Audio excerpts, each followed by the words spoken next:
بسم اللہ الرحمن الرحیم. پروگرام انسائیڈ دا نیوز اور میں ہوں ڈاکٹر ثنا غوری. اس وقت ہم پروگرام کر رہے ہیں اور اس وقت رویت حلال کمیٹی جو ہے اپنا چاند بھی دیکھ رہی ہے اور ہو سکتا ہے ان کا چاند ان کو کسی طرح سے نظر آ جائے جو ابھی تک شہادتیں موصول ہو رہی ہیں. امید تو کی جا سکتی ہے کہ کل عید ہے، لیکن ساتھ ساتھ یہ عید بڑی بھاری گزری ہے پاکستانیوں پہ. سیاسی ہلچل، اور کل بھی میں اس کا ذکر کر رہی تھی کہ یہ تیسرا رمضان ہے جس میں سیاسی طور پہ ہلچل اپنے عروج پہ ہے، لیکن کراچی والوں پہ یہ عید بڑی ہی اس طرح سے گزری ہے کہ جس کو بیان نہیں کیا جا سکتا. وہ کہتے ہیں جناب، میں نے اپنے کالم پہ ایک دفعہ ذکر کیا تھا کہ جب تک ہمارے ساتھ کچھ نہیں ہوتا نا تو ہمیں اس کا احساس نہیں ہوتا. خدا نہ خواستہ ہمارے ساتھ کچھ ایسا ہو تو پھر ہمیں پتہ چلتا ہے کہ ہو کیا رہا ہے. 19 لوگ جو ہیں وہ ڈکیتی مزاحمت پہ مارے جا چکے ہیں کراچی میں. آپ سوچ سکتے ہیں 19 لوگ اس مہینے میں صرف کراچی میں 19 لوگ مارے جا چکے ہیں ڈکیتی مزاحمت. اور پورے سال، رواں سال میں جب لوگ کہتے ہیں رواں سال، تو رواں سال کو بہت زیادہ عرصہ نہیں ہوا، یہ 4تھا مہینہ ہے اور ہم یہاں پہ اپریل میں بیٹھے ہوئے اور رواں سال میں 55 لوگ ڈکیتی مزاحمت میں مارے گئے. آپ یہ سوچیں ذرا کہ اس وقت جو حالات ہے، لا اینڈ آرڈر کی سچویشن کہاں جا رہی ہے. اس وقت جب ہم پروگرام میں کچھ عرصے پہلے دونوں پہلے یہ بات کر رہے تھے کہ رمضان المبارک میں آپ پورے پاکستان سے لوگوں کو بلاتے ہیں اور پورے پاکستان والے جو لوگ ہیں، جو چھوٹے موٹے قصبے دیہاتوں کے لوگ ہیں، ان کو آپ کھانا کھلانے کے لیے یہاں ایک جگہ دیتے ہیں اور دسترخوان آپ لوگ سجا رہے ہیں، تو آپ ایک آسان وے ان کو دے رہے ہیں، ان کو آپ محنت سے دور کر رہے ہیں. تو لوگوں کو برا لگتا تھا. جناب ٹھیک ہے، وہ بھی کھانا کھلانے کا ذریعہ ہے، ایک نیکی کا ذریعہ ہے کہ اگر کوئی آپ کو نیکی کے راستے پہ لے کے جا رہا ہے تو آپ کو کیا تکلیف ہے. ٹھیک ہے جناب، اس کی نیکی ہے، وہ نیکی نہیں ہوتی. بعض اوقات وہ نیکیوں کو بھی سوچنا پڑتا ہے کہ آپ کر کیا رہے ہیں. جب آپ ایزی منی کا راستہ لوگوں کے لیے کھولتے ہیں نا تو پھر یہی ہوتا ہے. اور ایزی منی کے ساتھ آپ بہت سارے لوگوں کو یہاں پہ کام نہ کرنے کی طرف راغب کرتے ہیں. میں نے بہت سارے ایسے بچوں کو بھی دیکھا جو اپنے گھروں سے اس لیے بھاگ جاتے ہیں. ان کے انٹرویوز جب لیے گئے تو وہ کہتے ہیں ہمیں دسترخوانوں پہ، ایسی جگہوں پہ بریانی اور اچھے قسم کے کھانے مل جاتے ہیں. بچے کی زبان پہ میں بتا رہی ہوں. بچے نے کہا کہ مجھے میٹھا بھی کھانے کو ملتا ہے، اور بچے نے کہا کہ مجھے بریانی بھی کھانے کو ملتی ہے، لہٰذا مجھے گھر کی دال روٹی چٹنی مجھے پسند نہیں ہے اور بعض اوقات مجھے بھوکا رہنا پڑتا ہے، اس وجہ سے میں باہر نکل آیا ہوں. یہ تو آپ سوچ ڈیولپ کر رہے ہیں ایک چھوٹے سے معصوم بچے کی ان دسترخوانوں میں بٹھا کے. اور ہوا کہ یہ باتوں کا میں ذکر کیوں کر رہی ہوں اس وقت جناب، یہ ہمارے جو قانون نافذ کرنے والے ادارے، یہ میں نہیں کہہ رہی، ان کا بیان ہے، پڑھ کے سنا دیتی ہوں تاکہ کسی کو اعتراض نہ ہو. وہ کہتے ہیں جناب کراچی میں اسٹریٹ کرمنل سندھ، بلوچستان اور دیگر علاقوں سے آتے ہیں. اب یہ سندھ سے مراد سندھ بھی کراچی جو سندھ میں ہی ہے، لیکن یہاں پہ یوں ذکر کیا گیا ہے کہ اندرون سندھ سے آتے ہیں، بلوچستان سے آتے ہیں اور دیگر علاقے جب کہیں. یہ جناب وہی کراچی ہے جہاں پہ کچھ عرصے پہلے تک آپ یہ کہہ رہے تھے غیر ملکی یہاں پہ سب کچھ کر رہے ہیں. آپ نے غیر ملکیوں کو کسی نہ کسی طرح باہر کر دیا، کچھ کو آپ نے پرمٹ دے دیا، کچھ کو آپ نے رہنے کے لیے جو ہے باقاعدہ ایک پرچہ جاری کر دیا، لیکن حالات وہیں پہ وہی ہیں، وہیں کے وہیں آپ کے حالات موجود ہیں.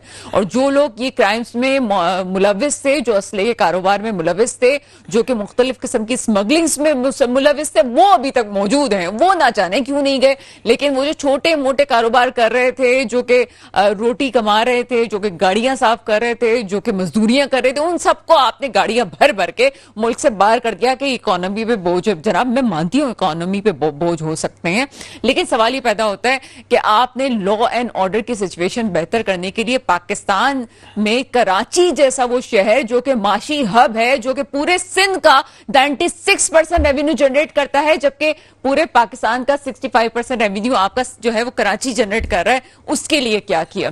ابھی تک تو ہم یہ بات کر رہے تھے کہ یہاں پہ سڑکیں ٹوٹی ہوئی ہیں، یہاں پہ بارشوں کے پانی جمع ہو جاتے ہیں، یہاں پہ ٹریفک کی صورتحال بڑی خراب ہے. لیکن اب تو یہ جناب نہ کسی کی جان محفوظ ہے، نہ کسی کی عزت محفوظ ہے. یہاں پہ کچھ بھی کبھی بھی ہو سکتا ہے.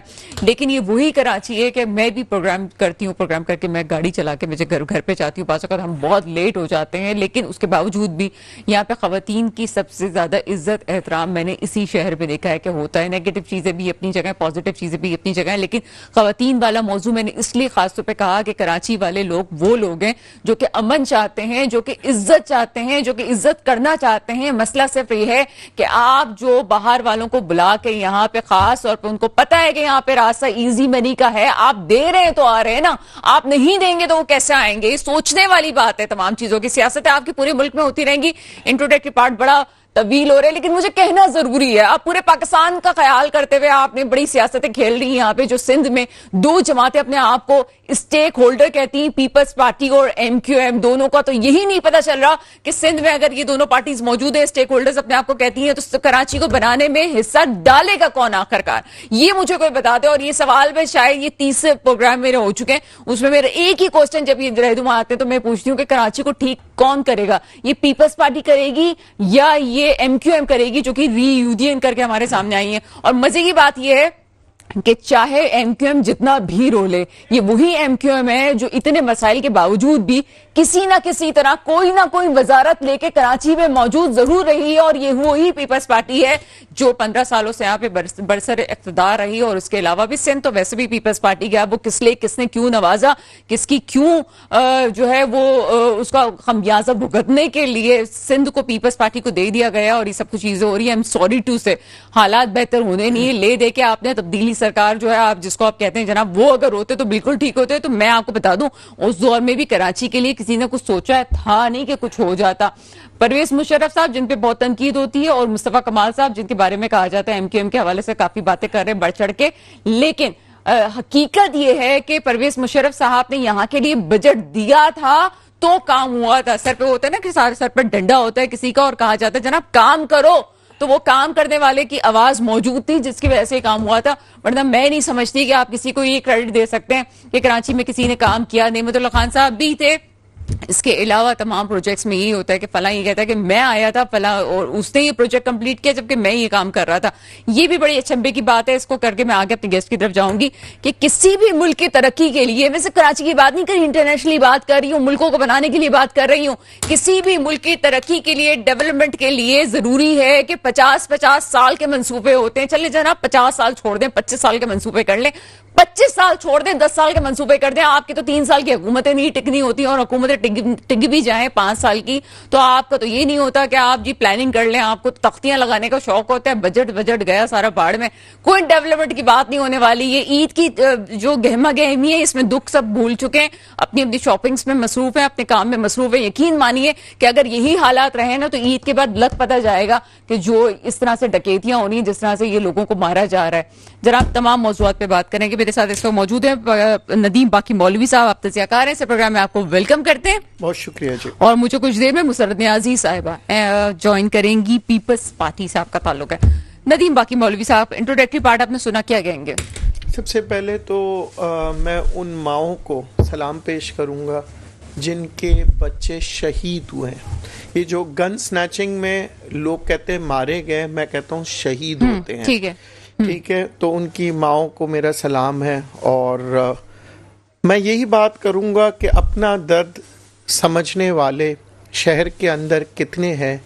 ویرانی خود کہہ رہی ہے بستی میں گھر کتنے ہیں. یہاں ہم بات کر رہے ہیں بہت سے مسئلے مسائل کی, اور پھر کہا جاتا ہے کہ جناب سارے ہی سیاستدان ہمارے بڑے مخلص ہیں, ہم سے بہت محبت کرتے ہیں, اور سمجھ میں نہیں آتا کہ یہاں پاکستان کو 131.2 ارب ڈالر کا قرضہ ہے, اور یہاں پہ لوگ خوشیاں منا رہے ہیں.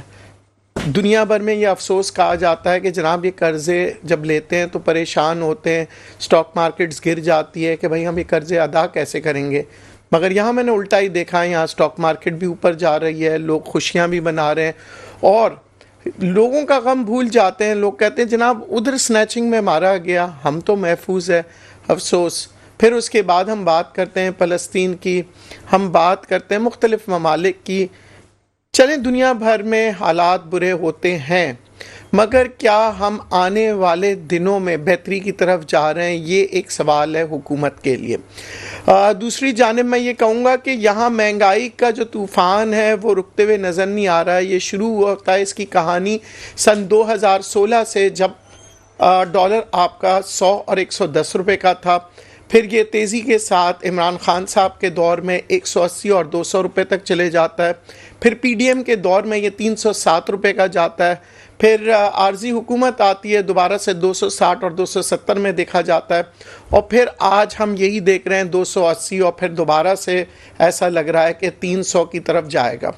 اچھا، ان سب باتوں کا مجموعہ لیتے ہیں تو ہمیں سمجھ نہیں آ رہا ہوتا ہے کہ مہنگائی کس طرح سے قابو کی جائے گی، کس طرح سے معیشت بہتر ہوگی۔ ہم مختلف اخباروں کی سرخیاں دیکھ رہے ہوتے ہیں کہ معیشت بہتری کی طرف جا رہی ہے، مگر جب ہم اپنے گھروں کا حال دیکھتے ہیں تو یہاں پہ بجلی کی قیمتوں میں اضافہ، گیس کی قیمتوں میں اضافہ۔ پاکستان کے سروے کے مطابق جو پرائیویٹ سکول جو ہیں وہ پاکستانی ماں باپ سے $8 لاکھ سالانہ کما رہے ہوتے ہیں، تو یہ $8 لاکھ پاکستانی غریب عوام اپنے بچوں کے لیے کیوں دیتی ہے؟ کیونکہ جو آئین پاکستان میں لکھا ہے اس کے مطابق کام نہیں چل رہا۔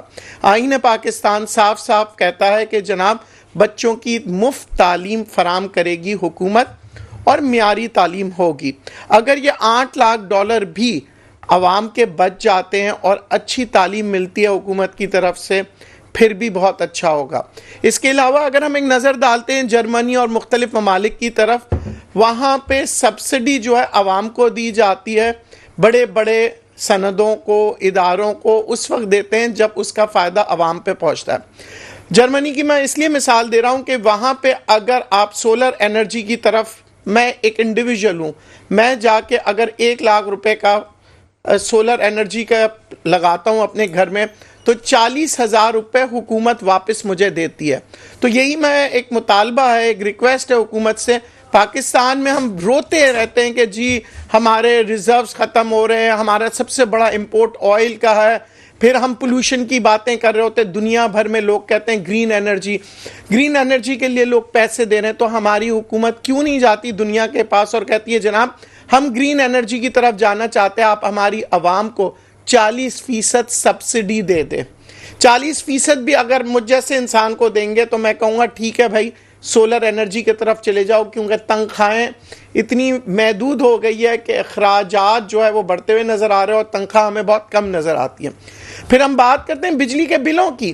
جناب اگر میں $40,000 مہینہ دے رہا ہوں، کوئی $50,000 دے رہا ہے، $25,000 دے رہا ہے، $1 لاکھ دے رہا ہے، تو وہ بہت خوشی خوشی سولر انرجی کی طرف چلے جائے گا، اور پاکستان کا یہ جو مسئلہ ہے کہ جناب کہ آپ کی بجلی کی شارٹیج ہے وہ بھی ختم باقی ہوگی۔ مولوی صاحب بعض اوقات آپ بات کر رہے ہوتے ہیں مجھے بڑے معصوم لگ رہے ہوتے ہیں، آپ بات بڑی آئیڈیلزم پہ کر رہے ہوتے ہیں۔ میں تو سمجھتی ہوں کہ اس بات سب کو سب ساری یہ پتہ ہے، لیکن کرنا اس لیے چاہتے ہیں کہ کون نہیں جانتا کہ جو پرائیویٹ ادارے جو ہیں ان کو پھر پیسہ کون دے گا، یہ بڑے بڑے لوگوں کے جو دوست بنے ہوئے ان کے مالکان، یہ پھر ان کی اجارہ داری کیسے چلے گی؟ یہ چھوٹی سی بات ہے، بڑا کریک ڈاؤن کی ضرورت ہے۔ چیئرمین پی ٹی آئی کی بہت ساری باتوں سے اختلاف ہو سکتا ہے، میں کسی بھی پروگرام میں کسی باعث نہیں ہو سکتی، لیکن یہ بات بہت حد تک صحیح ہے، یہ کام کرنے نہیں دیا جاتا۔ یہاں پہ جو حکومتیں منتخب ہوتی ہیں انہیں بھی کام کرنے نہیں دیا جاتا۔ میرے ساتھ اس وقت موجود ہیں مسرت نیازی صاحبہ۔ میڈم پروگرام میں آپ کو ویلکم کرتے ہیں۔ مسرت مجھے سن سکتی ہیں؟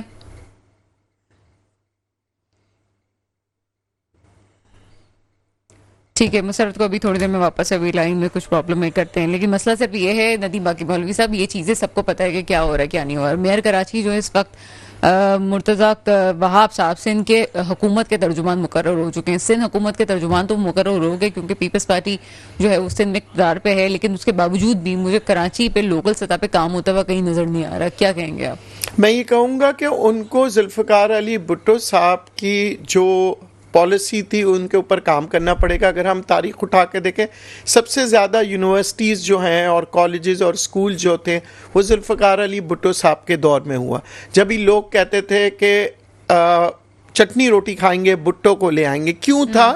کیونکہ جناب کال اور فعل میں جب فرق نہیں ہوتا نا تو وہ لیڈر بن جاتا ہے۔ سر میں ابھی آپ کی طرف آتی ہوں، بڑی آپ نے ایک امپورٹنٹ بات کی یونیورسٹیز کے حوالے سے۔ یہ وہی یونیورسٹیاں ہیں جو پاکستان میں اس وقت بن رہی ہیں۔ ایک اصول ہوتا ہے نا یونیورسٹی بنانے کا کہ آپ کے پاس اتنے پروفیسرز ہوں گے، اتنے آپ کے لیکچررز ہوں گے اور اتنے آپ کے جو سکسیسفل بیچ میں آپ کے داخلے ہو چکے ہوں گے، لیکن یہاں پہ حال یہ کہ کچھ کروڑ دینے کے بعد یونیورسٹیز کو کھڑا کر دیا جاتا ہے۔ بڑا نارمل ہو گیا ہے، پھر کیا ڈگریاں اور کیا پھر پڑھائیاں اور کیا چیزیں، یہ سب عام ہو رہا ہے یہاں پہ۔ آگے چلتے ہیں، مسرت نے مجھے جوائن کر لیا۔ مسرت پروگرام میں آپ کو ویلکم کرتے ہیں۔ مجھے اسٹوڈیو میں آواز نہیں آ رہی ہے۔ مسرت آپ مجھے سن سکتی ہیں؟ نو ٹھیک ہے جناب, آگے چلتے ہیں, شاید کچھ ٹیکنیکل ایشوز ہو سکتے ہیں, آگے چلتے ہیں جناب. آگے جو چیزیں مجھے نظر آ رہی ہیں کہ ایک بیچ میں ہی بات ہوئی تھی کہ ہم تمام لوگوں کو یہاں پہ کراچی والے ویسے بھی بڑے ویلکم کرتے ہیں کسی کو نا, تو ہم دسترخوان لگا دیتے ہیں اور دسترخوانوں میں بڑی تنقید ہو رہی ہے. ٹھیک ہے, دسترخوانوں لگنے چاہیے, لیکن یہ بھی دیکھنے میں آیا ہے کہ ان دسترخوانوں کی وجہ سے, یہ راشن تقسیم کی وجہ سے اور یہ جو ہم پیسے دے رہے ہیں اس کی وجہ سے لوگوں میں محنت کرنے کا رجحان کم ہو گیا. کیا کہیں گے آپ؟ دیکھیں, محنت کرنے کی جگہ ملے تو محنت کرے نا. اگر ان دسترخوانوں کی وجہ یا بے نظیر انکم فنڈ کی جگہ کئی سال پہلے کارخانے لگائے ہوتے تو آج پاکستان کی اکانومی بھی بہتر ہوتی اور ہر گھر میں خوشحالی آ چکی ہوتی. آپ دیکھیں کروڑوں اربوں روپے کا فنڈ جاتا ہے تو اربوں کی تو فیکٹریاں لگ جاتی ہیں, اور پھر یہ فیکٹریاں بھی انہی غریبوں کے نام کرتے ہیں کہ آپ ہی چلاؤ, آپ ہی کماؤ, تو آج میرا ہر پاکستانی امیر ہوتا. مگر ہمارے کو بہت اچھا ایک لگتا ہے کہ کسی اور کو نیچے دکھا کے اپنے آپ کو اوپر دکھانا, فوٹویں کھنچوانا اور بڑی بڑی باتیں کرنا. دیکھیں میری آپ کی جو باتیں ہیں وہ ایسا لگتا ہے کہ جناب کوئی ٹیچر جو ہے اپنے بچوں کو جو ہے نا سبق پڑھا رہے ہیں اور بچے یوں کر کے سو رہے ہیں اور کیا یس مس یس مس, مگر کچھ ذہن میں نہیں آ رہا, جانتے ہوئے بھی کہ یہ بات سچ ہے مگر دل میں وہ بات اتارتے نہیں ہیں. اس کی وجہ یہ ہے کہ پاکستان میں اس وقت تبدیلی آئے گی. میں نے آپ سے کہا نا, میں نے لیکن سر ایسے بھی لوگ ہیں جن کو میں نے دیکھا کہ دسترخوان لگانے کی بجائے انہوں نے جو سبزی کی ریڑیاں ہیں وہ لوگوں کو خرید کے دی, اس میں فروٹ اور پھل ڈال کے دی اور باقاعدہ اس کی ایک مارکیٹ بنا کے دی ان کو, اور ان ریڑی والوں کو جب اٹھا کے پھینک دیا جاتا ہے اور جب ان ریڑی والوں سے پیسے مانگے جاتے ہیں تو پھر وہ ریڑی والے اپنی ریڑی بیچ دیتے ہیں. بات ریڑی دینے کی نہیں ہوتی ہے.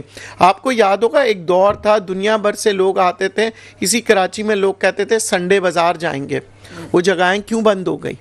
آپ ایک جگہ دے دیں تاکہ سب وہ جائیں اور وہاں پہ اپنی چیزیں بیچیں. یہ جو کلچر تھا 2015 سے پہلے کا ایم کیو ایم کی اگر آپ بات کرتے ہیں, جہاں پہ آج بھی اسی کی وجہ سے ووٹ ملتا ہے کہ جناب انڈر بائی پاس بنے تھے, محلہ کمیٹی بنے تھی, M P A M N A جھاڑو دیتے تھے روڈوں پہ, اور میں نے انہی M N A M P O کو موٹر سائیکلوں پہ جاتے ہوئے دیکھا تھا. وہ 2015 کی جو اس شروعات ایم کیو ایم کی میں بات کر رہا تھا کہ محلے میں بنتے تھے لوگ, اسٹریٹ لائٹس لگاتے تھے, باغیچے بناتے تھے. کون بناتا تھا؟ فنڈز تو اس وقت بھی نہیں تھے, مگر وہ جذبہ تھا, وہ جنون تھا, وہ محلے کمیٹیاں تھی.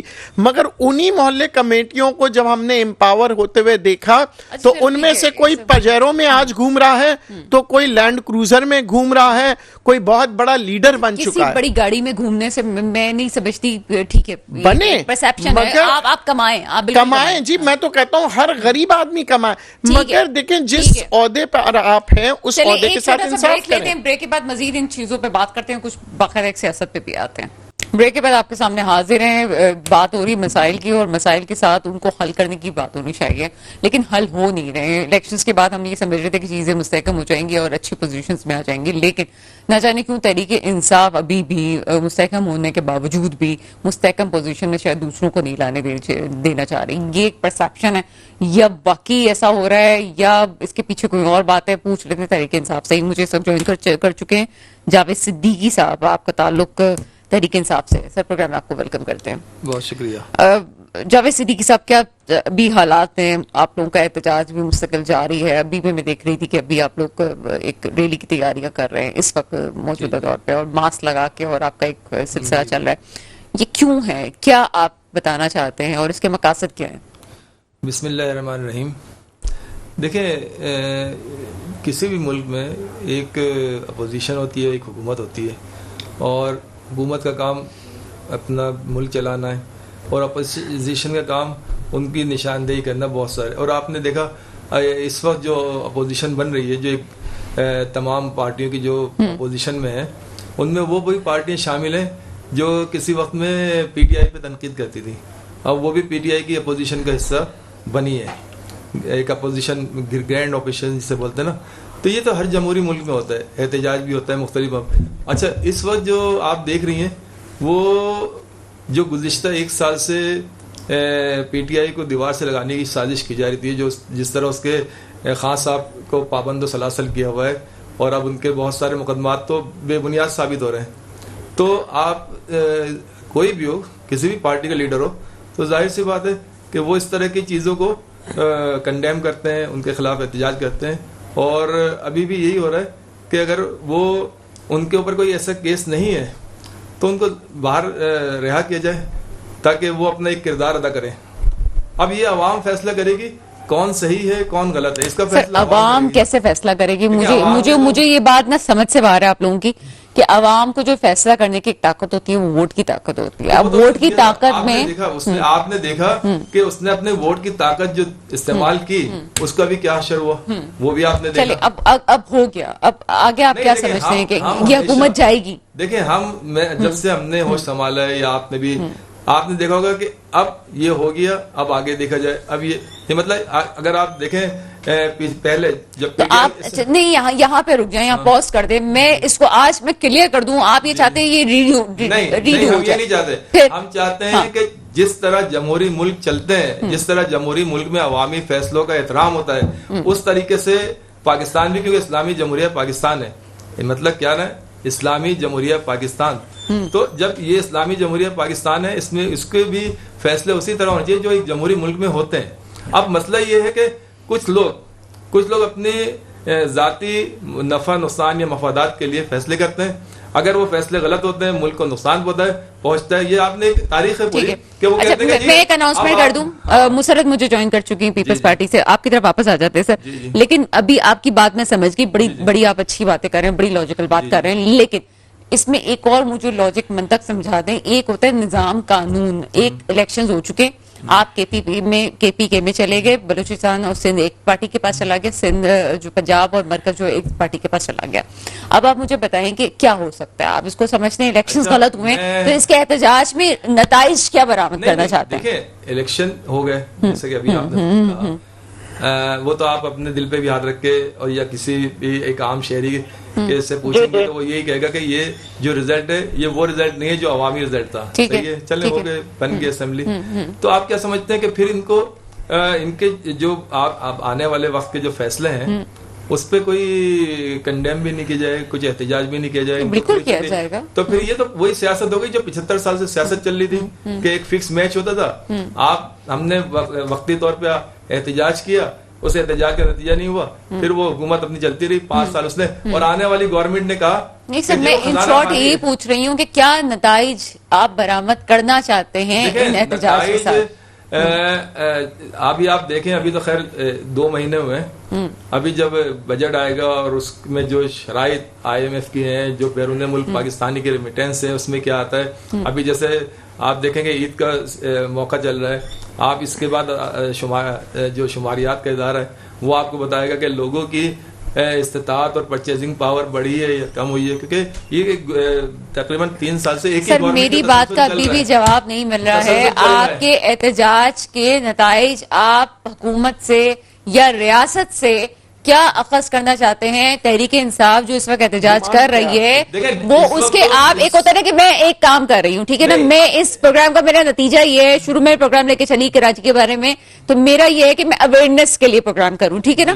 لیکن میں آپ سے یہ سمجھنا چاہ رہی ہوں کہ ابھی آپ کا کراچی میں ہے, کچھ عرصے بعد آپ کا اسلام آباد میں بھی ہونے جا رہا ہے نا, ٹھیک ہے, تو آپ کے یہ اس سے کوئی نتیجے ہوتے ہیں نا کہ یہ مجھے یہ حاصل ہو جائے گا, جس طرح پیپلز پارٹی نے کیا تھا آپ کی گورنمنٹ کے خلاف, وہاں تک آپ مارچ میں پیپلز پارٹی گئی تھی, ایک نتیجہ انہوں نے کھلا عام کہہ دیا تھا, چاہے وہ غلط تھا, بڑا غلط ہوگا, لیکن انہوں نے کہا یہ حکومت تو جو جا کے رہے گی, وہ نتیجہ لانا چاہ رہے تھے. ابھی آپ دیکھیں جو احتجاج ہو رہا ہے وہ تو خان صاحب کی رہائی کے لیے ہو رہا ہے, رہائی کے لیے ہو رہا ہے, کیونکہ اس کی وجہ یہ ہے کہ یہ جو گیپ آیا, آپ دیکھیں نا کہ ڈائریکٹ ان کا کارکنوں سے کوئی رابطہ نہیں ہے. صحیح ہے نا.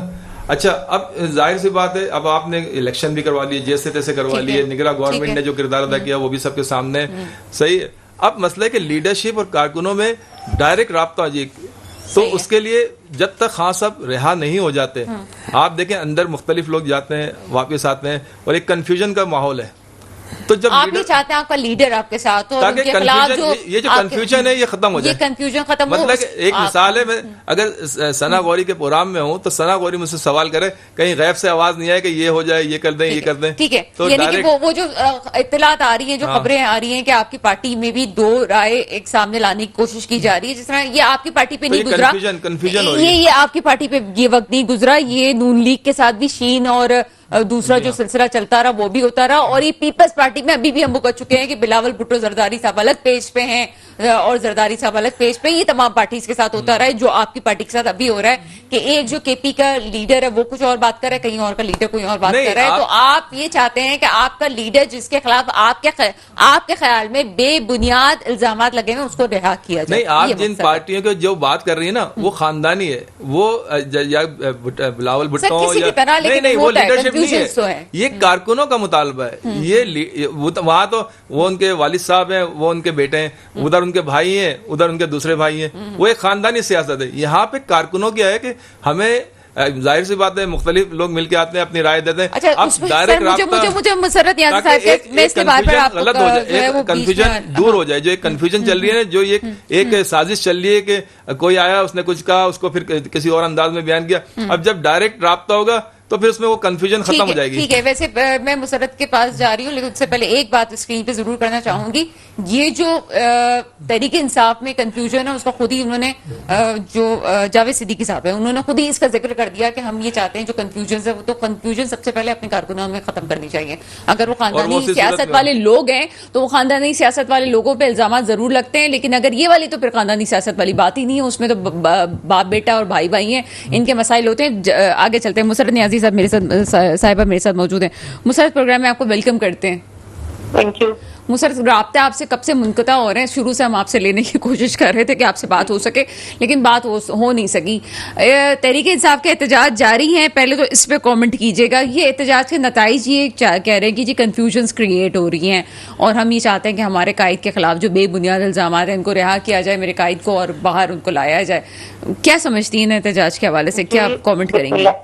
جی بسم اللہ الرحمن الرحیم. دیکھیں، احتجاج جمہوریت کو حکم ہے، بالکل احتجاج کریں پی ٹی آئی والے، لیکن جہاں تک میرا بھائی کہہ رہا تھا کہ جی ہمارے قائد کو بے بنیاد الزامات ہیں اور باہر نکالا جائے اور یہ سب کچھ کیا جائے، دیکھیں یہ تمام چیزیں پروٹیسٹ کرنے سے نہیں ہوتی ہیں کہ آپ کے قائد باہر آ جائیں گے. جو بھی ان کے اوپر عدالت کے اندر جب تک وہ باعزت بری نہیں ہوتے، جو ان کے پاس الزامات بقول آپ کے ہیں، تو جب تک تو دیکھیے عدلیہ کوئی فیصلہ نہیں کر لیتی. یہ کسی پولیٹیکل پارٹی کے ہاتھ میں نہیں ہے یا کسی کارکن کے ہاتھ میں نہیں ہے، اور نہ ہی پی ٹی آئی کے ہاتھ میں کہ وہ جی باہر آ جائے. باہر کیسے آ سکتے ہیں، وہ کیسے آ سکتے ہیں؟ مجھے بتائیں کہ اس حد تک ان کے اوپر مقدمات ہیں. سب سے سنگین مقدمہ تو 9 مئی کا ہے سنا، اور دوسری بات ہے کہ اور بہت سارے فارن فنڈنگ کا ہے اور بے حساب قسم کے ہیں. تو چلے میں اس چیز میں نہیں جانا چاہتی. ہر شخص کو اپنے قائد سے محبت ہوتی ہے. میں اگر کہوں تو مجھے اپنے قائد سے محبت ہے، لیکن محبت کا طریقہ کار یہ نہیں ہوتا کہ اگر قائد غلط ہے صحیح ہے جی الزامات ہے. آپ کیسے رہے نا الزامات ہے؟ آپ اس وقت بھول گئے کہ جب چاند رات کوئی میری بہن فریاد تالپور صاحبہ کو اٹھایا جاتا ہے تو وہاں پہ آپ کو ایلیگیشن نظر نہیں آئے. وہاں بھی ایلیگیشن تھے، خورشید شاہ صاحب پہ بھی ایلیگیشن تھے. آغا سراج درانی کے گھر پہ جو ہے نا جب آپ چھاپا ڈال جاتے ہیں تو چار دیواری کا تقدس پامال کیا جاتا ہے، اس وقت بھی صرف ایلیگیشن تھے. میرے کو چیئرمین آصف علی زرداری پر بھی جو ہے نا ان شارٹ کرتے ہیں بات ایسی کہ دیکھیں میری بات سے آ رہی تھا نا جی بات ایلیگیشن کی ہو یا کچھ بھی ہو، تو یہ تمام چیزیں یہ تمام فیصلے عدالت میں کرنے ہیں. اور آپ عدالت پہ کسی قسم کا جو ہے نا دوست دھمکی والی طریقہ کار اختیار نہ کریں کہ جی ہم اگر پروٹیسٹ کریں گے تو وہ کوئی پریشر پڑے گا. نہیں، ایسا نہیں ہوگا. خان صاحب خود ہی تو کہتے تھے نا انصاف ہونا چاہیے. مسرت چونکہ انصاف ہونا چاہیے تو انصاف ہوگا نا. ٹھیک ہے ایک چھوٹا سا بریک ہے، بریک کی طرف ہم چلتے ہیں. بریک کے بعد آپ کے سامنے حاضر ہیں اور تمام میرے ملک میں تمام لوگوں کو مبارکباد. عید کا چاند نظر آ گیا، ایڈوانس آپ لوگوں کو عید مبارکباد.